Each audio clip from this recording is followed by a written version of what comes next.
بسم اللہ الرحمن الرحیم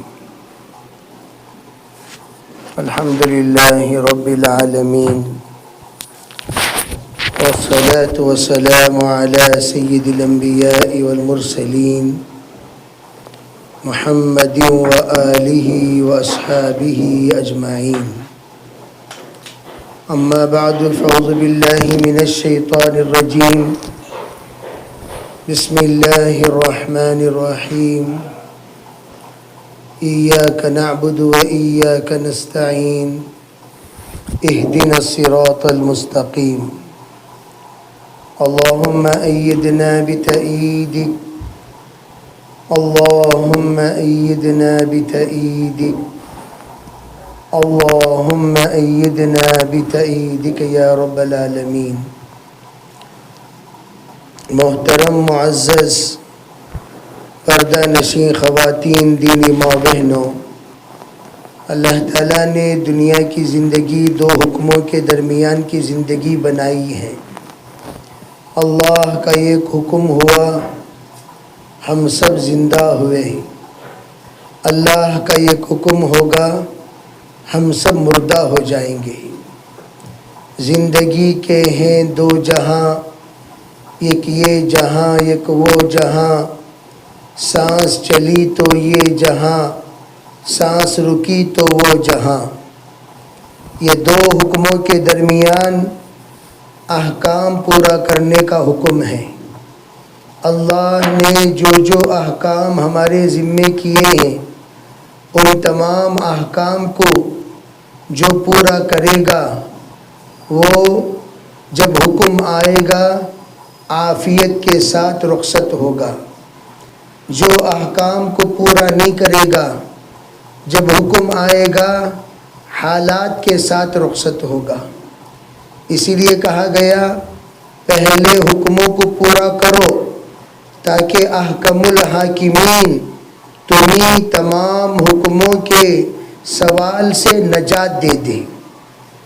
اسی لیے کہا گیا کہ ہمیشہ اللہ کو اپنے مد نظر رکھا کرو، میرے رب نے مجھے کیا حکم دیا ہے۔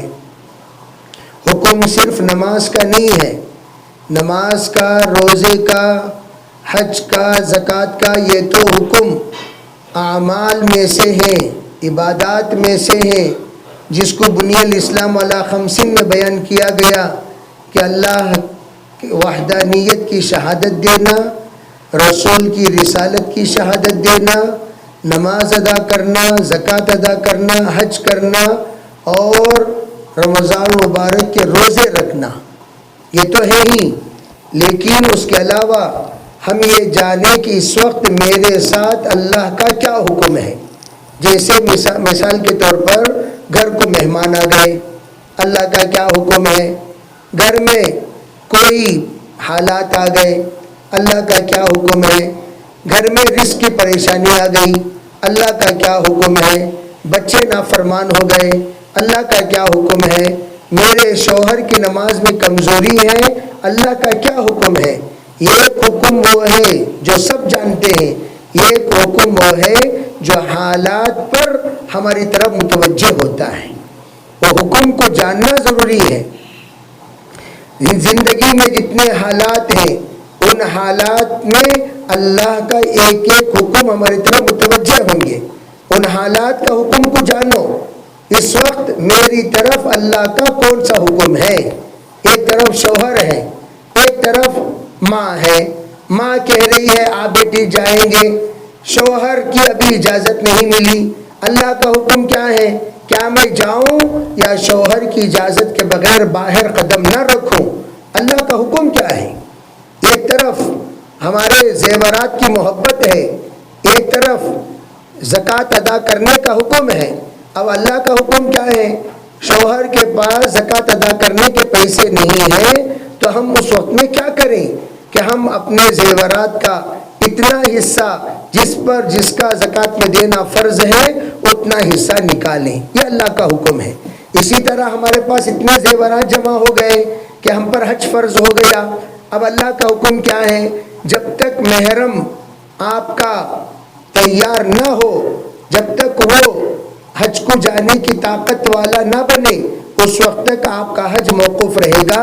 جس وقت آپ کو اللہ نے ایسی سہولت عطا کر دی کہ آپ بھی اپنے محرم کا خرچہ سنبھال سکتی ہو، دونوں کا خرچہ ڈالو اور حج ادا کر کے آؤ.